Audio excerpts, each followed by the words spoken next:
Well, before we get started, I just want to, again, I shouldn't say again, I want to implore all of you to write about this Saturday's game against South Carolina because of the reunion, 20-year reunion of the greatest team in the history of Mississippi State basketball.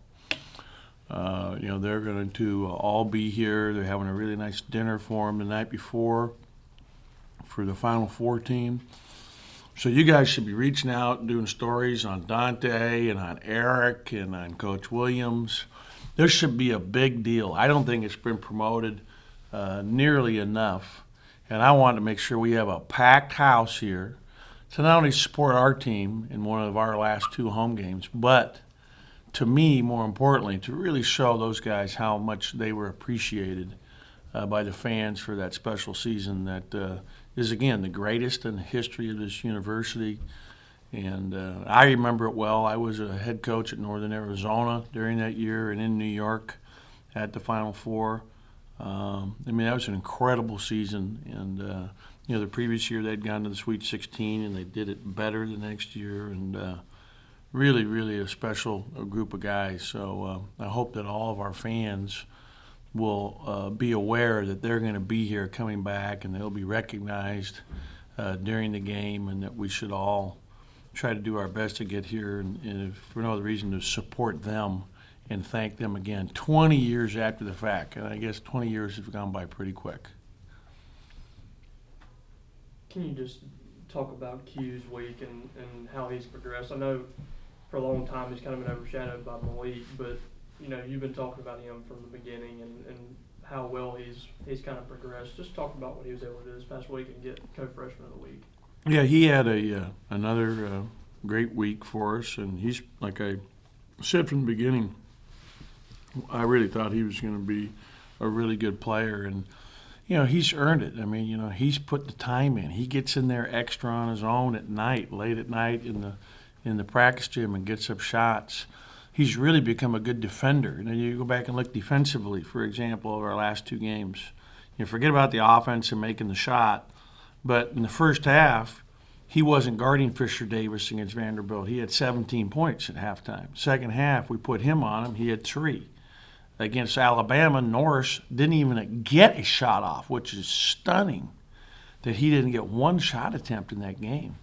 So, I look at defense first, and, he's really improved in that area, and he's getting better. And what I love, he has a great, he's competitive. He takes it on as a challenge. He wants to stop that guy. He gets it.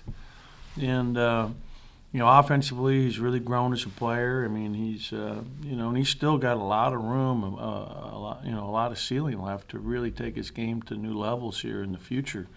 And I think we'll really get a chance to really refine his jump shot in the offseason, and he'll even be better, in my mind for sure, a year from now than where he is now. But he's such a great competitor. He's our leading offensive rebounder. I think he might be our leading rebounder in conference. He's right there with Gavin. But he's having a great year because he's an all-around player. It's not just offense. It's all ends of the floor. And that dunk down the middle against Alabama was reminiscent of one of my other former players that had a dunk like that against Oregon at home. And I'm talking about Russell Westbrook. That was a big-time play. He stole the ball, outran 2 guys, and then dunked it right on the guy's head. That's pretty sweet. What's the biggest difference you see in Q today than necessarily back in October and November? Just confidence, just, experience, just understanding of the game is better. What makes him good is he's competitive, he's tough, he's coachable, and he's an outstanding athlete. He's strong. He can, and he's still learning, like I said. I was excited he got to the line 10 times against Vanderbilt. Getting the foul line is a big part of being a good player and getting in there and creating contact and taking contact. But it's a good all around. And he made obviously timely shots. He made big shots. Happy that he's playing so well because we need him to. Hugh said that before he got here, he hadn't played much man to man. What was his defense like, I guess, in June and July when he first got here? Not very good. No, just because he hadn't done it, So he's learning that aspect to the game. And I thought Chicken had a great game on Saturday. I thought Chicken was outstanding. Going back and reviewing the film, I watched the game yesterday in detail, and I thought Chicken's game was because he played great defense. I mean, Chicken did an outstanding job on their point guard and really made him earn everything. I mean, and that guy's a great player.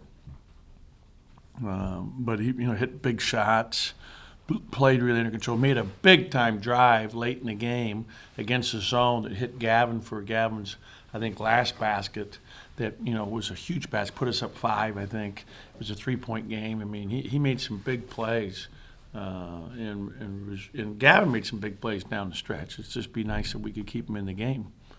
And I thought his second foul was I could see his frustration because second foul wasn't really, there wasn't much. The guy actually grabbed him by the waist and threw him down as he was rolling to the basket.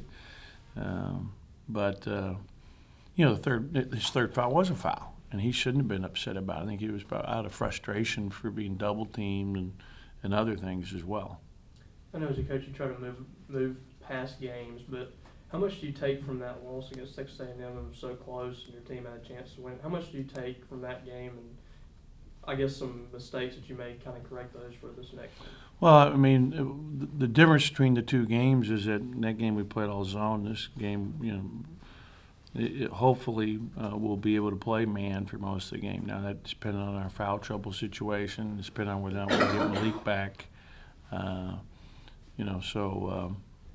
That's still a question as to whether or not he'll be available to play in that game. The back is locked up good, and he's been got an MRI and seen the doctors today in Columbus. So should have more information here later today.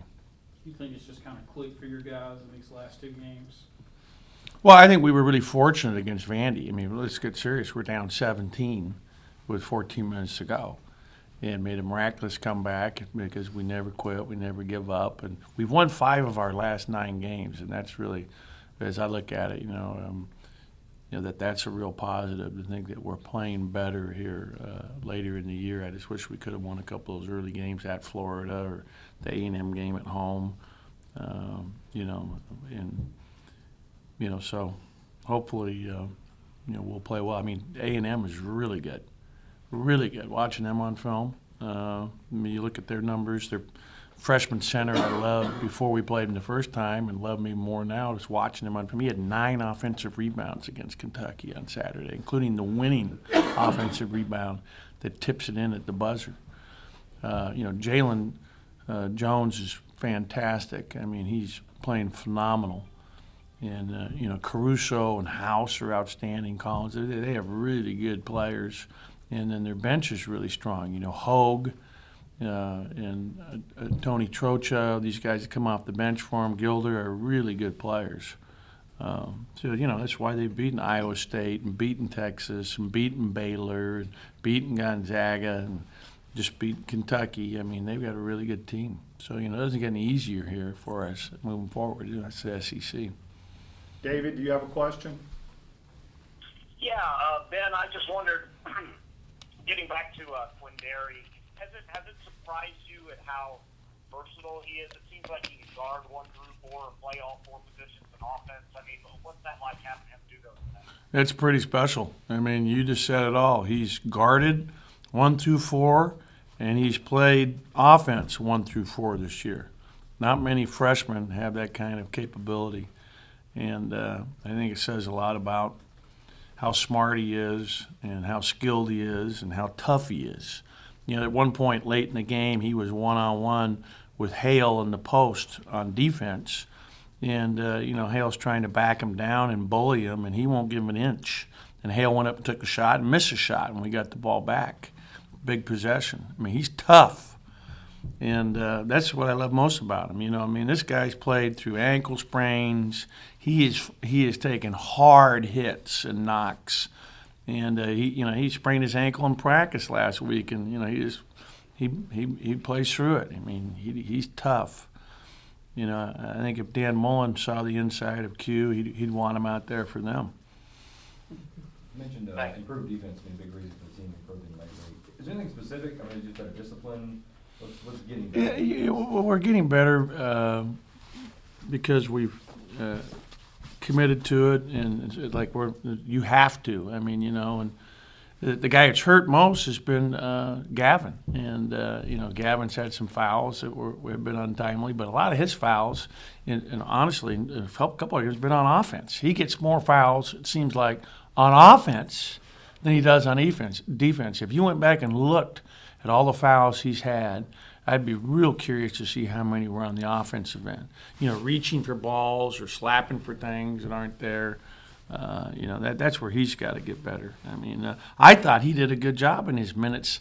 Late in the game, Obama, whatever his name is, was coming off the ball screen, and he did a great job of getting low, like we've been trying to get him to do all year, and flatten out the drive and stay in front of him. And really an incredible job. He can do it. And his big thing is the conditioning. Like today, when I came in this morning, he was just getting off the Ultra G treadmill and putting in extra work for his conditioning, which is great. Because, you know, he's, and I met with him about this last week, he has a future beyond here. I mean, he's got to get disciplined. I think he's had ups and downs in terms of eating right. His whole thing is diet. You know, when he really is disciplined, I mean, imagine Gavin how good he's going to be when he's 250 pounds, 255 pounds. I mean, you know, because, you know, this is almost over him here at Mississippi State. Now it's about, you know, money at the next level. And I'd be really motivated if I were him because he has a chance to make good money playing basketball. I guess it's been a couple of months now since Eric returned from the knee. Just how big a ceiling, how big an upside does he have? Yeah, his biggest thing is strength. And, you know, like he gets knocked around if you watch the film, and he's got to play more physical. And then his conditioning. You know, his conditioning has never, you know, been what it's been for some of the other guys because he started so late. And I was thinking about that today. He's got to get some extra conditioning at the end of practice. But, you know, he had a big tip in for us in the first half when they were making a run. He had a lucky tree, and thank God, that went in for us because, I mean, that was ugly the way it just bounced. And, I mean, that was like, I mean, I don't know what you call that. But that was a beautiful break for us that thing rolled in.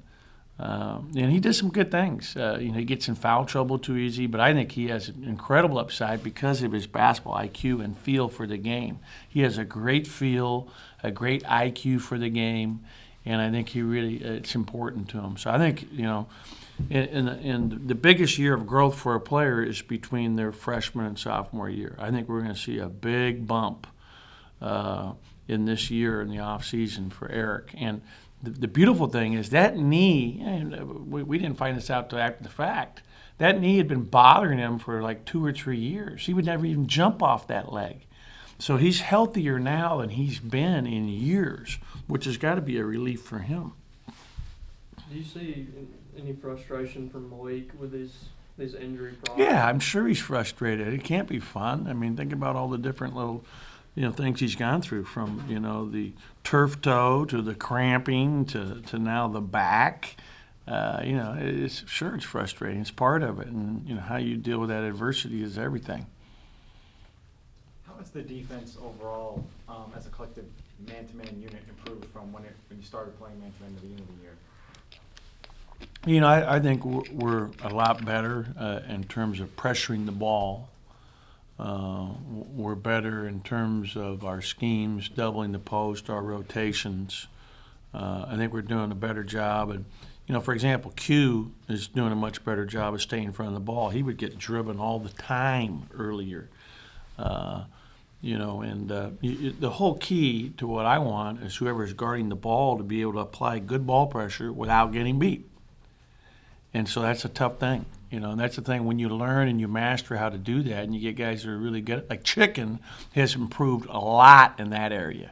You look at Chicken here the last few games, you know, defending Baldwin and now defending this point. I mean, he's really getting good. I mean, Chicken's our best on-ball defender. And I think Fred really helped us in that last game. You know, Fred hit a big three at the top of the key, but his defense was good too. You know, Fred's minutes were critical. We weren't sure if he was going to be able to play. He had banged up his shoulder pretty good in practice, whatever day that was, on, I guess, Thursday. Yeah, because he couldn't practice on Friday. I mean, we were practicing with 7 guys on Friday. When you talk about Chicken, how has his game evolved with the addition of Q and Malik, obviously a 4-guard lineup? How has he, I think he's had career high in steals, rebounds, and assists. How has his game evolved this year? Yeah, I just think he's improved as a player, and I think late in the year here, especially offensively, being more under control. Like the greatest thing of the whole first half was that we talked about playing defense without fouling, and it's been like a broken record.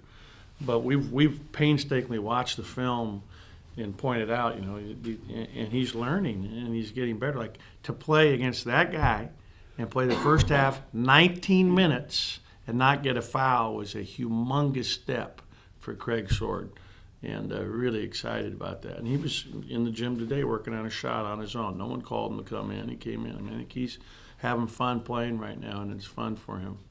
And he was really excited about those 2 wins. But you watch the film, who was the first guy out there to hug Q on that shot? And then, you know, I had Q do the TV, and then boom, he was out there. I mean, he was so happy. I mean, the thing I love about Chicken is he's like the heart and soul of our team competitively, and he's the most excited about our wins, more than anybody. He gets it. Winning is everything for him. I'm doing whatever it takes to help our team win. And that's where some of his mistakes arise from, is he's trying so hard to help his team win that, you know, he makes mental errors by being over-aggressive and fouling in situations. Has he had to move positions a little bit or move Defensively, roles? Yeah. defensively, yes, yeah. Because we're playing him against the other team's best player usually. You know, like this next game, you know, he'll probably end up on house quite a bit. With a couple weeks left and now within striking distance of getting back down to the 500 level and a chance to get warm going to the SEC tournament, do you still take it with your team, it's just one game at a time, or you start holding out, maybe there's something? No, we just, it's one game at a time, and that wouldn't change if we were, what are we now? If we were 26-0, that wouldn't change. It's one game at a time. You have a question? Okay, thank you. Thanks for